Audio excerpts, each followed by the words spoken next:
পঞ্চগড় দেবীগঞ্জ উপজেলার কর্তা নদীর তীরে লো লিড উপপ্রকল্প ৩ তেলিপাড়ায় পানি সেচ প্রকল্প আবার চালু হতে যাচ্ছে। আজ অনুষ্ঠিত হচ্ছে তারই পরিচালনা কমিটির সভাপতি সহ বিভিন্ন পদের নির্বাচন। আর এই অংশ হিসেবে আজ সারাদিন ভোট গ্রহণ শুরু হয়েছে। উক্ত নির্বাচনে সভাপতি পদে অংশগ্রহণ করেছেন মোহাম্মদ শফিকুল ইসলাম এবং মহেশ চন্দ্র।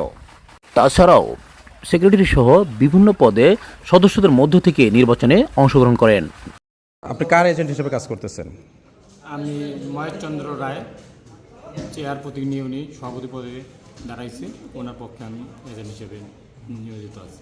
নির্বাচন এ পর্যন্ত কেমন হয়েছে আপনার মতে? নির্বাচন এই যাবত সুষ্ঠু মতো চলতেছে। যারা যারা ভোট দেওয়ার জন্য সদস্য তারা কি সবাই স্বতঃস্ফূর্তভাবে দিচ্ছে না অ্যাবসেন্ট আছে? না, আপাতত আমাদের এখানটায় দেখতেছি মানে অ্যাবসেন্ট নাই, কিন্তু বাইরে এখন কি চলতেছে ওটা তো আমরা আশা করি সবাই ভোট দিবে।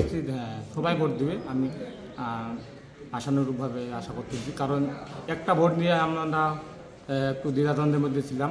উনি ছিল ঢাকায়, উনি এসে ৩য় নাম্বার ভোটার হিসেবে স্থান দখল করছে।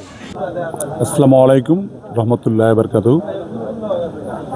সকাল ৯টার সময় ভোট শুরু হয়।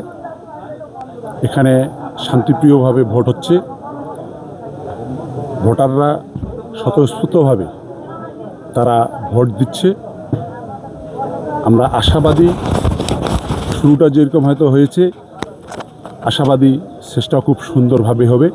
আমরা আশাবাদী। আমরা সকলেই সম্মিলিতভাবে যারা আমরা এখানে নির্বাচন করতেছি, আমাদের মধ্যে সকলের একে অপরের প্রতি স্নেহ এবং ভালোবাসা পদে আমি পদপ্রার্থী। আল্লাহ রাব্বুল আলামিন আমাকে যে কামিয়াব করে, ইনশাল্লাহ আমি আশাবাদী অতীতে যেগুলা হয়তো কাজ হয়নি সে কাজগুলা অবশ্যই আমরা করার চেষ্টা করব। কেননা বাংলাদেশ সরকারের মনোনীত যে পানি সম্পদ মন্ত্রণালয়ের প্রতিমন্ত্রী আমাদের আলহাজ ফরহাদ হোসেন আজাদ মহোদয়, আমাদের বদা এবং দেবীগঞ্জের, উনি পানি সম্পদ মন্ত্রণালয়ের মন্ত্রী, ইনশাল্লাহ উনি আশ্বস্ত করেছেন যে সেদিন আসে এখানেও পরিদর্শন করে গেছে, উনি ওনার যথাসাধ্য সহযোগিতার হাত বাড়িয়ে দিবে। কেননা এটা কৃষক কিষানীদের সাথে এই প্রকল্পটি জড়িত, মৎস্যর সাথে জড়িত, বন পরিবেশের সাথে জড়িত।